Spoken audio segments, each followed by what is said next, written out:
আওয়ামী লীগের ক্যাডার বাহিনী আমার কাছে চাঁদা চায়। আমি চাঁদা দিতে অস্বীকার করলে তারা আমার উপর অকান্তিভাবে হামলা চালায়।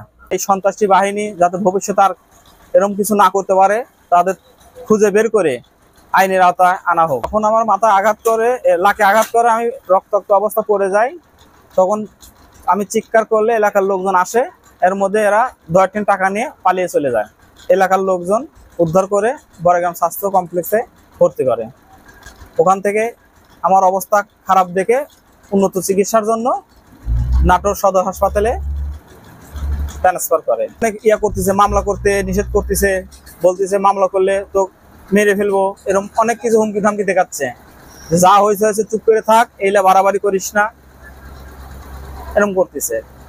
তো সেই ক্ষেত্রে আমি আইনের আশ্রয় নিয়েছি, প্রশাসনের দৃষ্টি আকর্ষণ করছি, তারা যেন এই সন্ত্রাসী বাহিনীকে ধরে সঠিক বিচার আওতা আনতে পারে। অনেক রাত্রে যায় বাড়িতে, তার আমরা নিরাপত্তাহীনতা ভুগতেছি, কোনো সময় হামলা করতে পারে। ওরা যে অস্ত্র শস্ত্র গুলা নিয়ে আসছিল, হাইসি রামধাম, এগুলা অস্ত্র শস্ত্র গুলা ওদের কাছেই আছে। আমরা প্রশাসনের কাছে জোর দাবি জানাচ্ছি এই অস্ত্রগুলা উদ্ধার করা হোক। 9:30টার দিকে আমার ছোট ভাইয়ের দোকানে অতর্কিত হামলা করে আমির, আজিজল, আরো অনেকে। আমরা সন্ত্রাসী বাহিনী, আমরা ছিলাম না। পরে আমরা খবর পাওয়া মাত্র এসে দেখি আমার ভাই রক্তাক্ত অবস্থা পড়ে আছে।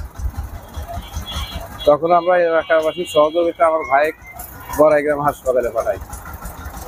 এর মধ্যে ওরা টাকা পয়সা গুলো লুটপাট করে নিয়ে যায় সব। ওরা এখন বর্তমানে হুমকি ধামকি দিচ্ছে। সন্ত্রাস বাহিনী থেকে বাঁচতে আমার যেটা সঠিক বিচার সেটা আমরা চাই। আমরা আইনের আশ্রয় গেছি, আইন আমাদের সহযোগিতার আশ্বাস দিচ্ছে। আমরা এই পর্যন্তই আছি। এখন ওরা আমাদের হুমকি ধামকি দিচ্ছে, এখন আমাদের আইন আশ্বাস দিচ্ছে যে আমরা দেখবো, সঠিক বিচার করবো।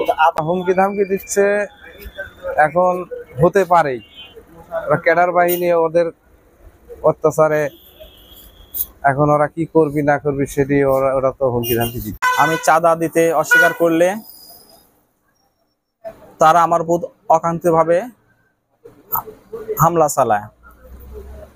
তার মধ্যে 1 নম্বর আমির হোসেন, 2 নম্বর মিরাজুল ইসলাম, 3 নম্বর আজিজল হোসেন এবং আরো অজ্ঞাত কয়েকজন ছিল, চিনতে পারি নাই।